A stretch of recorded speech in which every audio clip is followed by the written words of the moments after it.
Welcome to Parvati அம்மாச்சி சமையல். இன்றைக்கி நம்ம பார்க்க போகிற ரெசிபி உடனடியாக செய்யக்கூடியதான இன்ஸ்டன்ட் சட்னி ரெசிபி. இது நம்ம வதக்கணும்னு அவசியமே கிடையாது, நம்ம உடனடியாக செஞ்சிடலாம். வாங்க வீடியோக்குள்ளே போவோம். இந்த சட்னி ரெசிபி எப்படி செய்கிறதுன்னு பார்ப்போம். இதுக்கு முதல்ல ஒரு குக்கர் எடுத்துக்கோங்க. எடுத்துகிட்டு 2 பெரிய வெங்காயத்தை பொடிப்பொடியாக நறுக்கி அதை சேர்த்துக்கோங்க.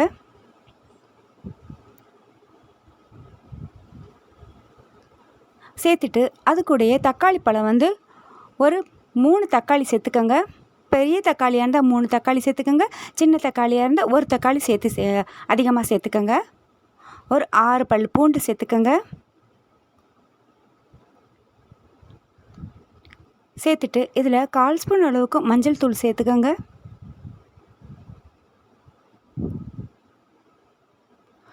ஒரு 1/4 ஸ்பூன் அளவுக்கு தனி மிளகாத்தூள் சேர்த்துக்கோங்க. இது கொஞ்சம் காரம் தூக்கலாக இருந்தால் ரொம்ப நல்லாயிருக்கும். உங்களுக்கு காரம் அதிகமாக வேண்டாம்னா மிளகாத்தூளினுடைய அளவை குறைச்சிக்கோங்க.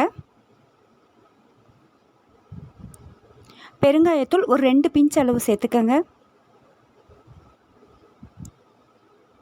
சேர்த்துட்டு ஒரு 10 வெந்தயம் சேர்த்துக்கோங்க. சேர்த்துட்டு 1/2 ஸ்பூன் அளவுக்கு கல் உப்பு சேர்த்துக்கோங்க.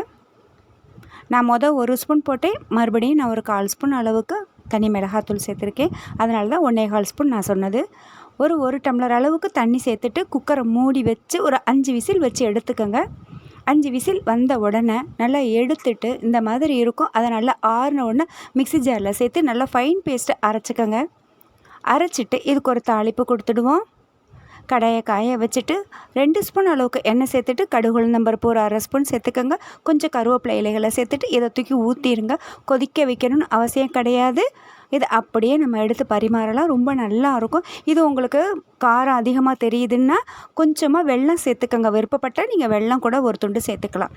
அருமையான இன்ஸ்டன்ட் தக்காளி சட்னி ரெடி ஆகிடுச்சு. கண்டிப்பாக ட்ரை பண்ணி பாருங்கள். நல்லா இட்லி தோசையோடு சாப்பிட்றதுக்கு ரொம்ப அட்டகாசமாக இருக்கும். நல்லா குழச்சி சாப்பிட்றப்போ ரொம்ப டேஸ்ட்டாக இருக்கும். கண்டிப்பாக ட்ரை பண்ணி பாருங்கள். இந்த வீடியோ உங்களுக்கு பிடிச்சிருக்குன்னா லைக் பண்ணுங்கள், ஷேர் பண்ணுங்கள், சப்ஸ்கிரைப் பண்ணுங்கள். மறக்காமல் பெல் ஐக்கானை கிளிக் பண்ணுங்கள். தேங்க்யூ.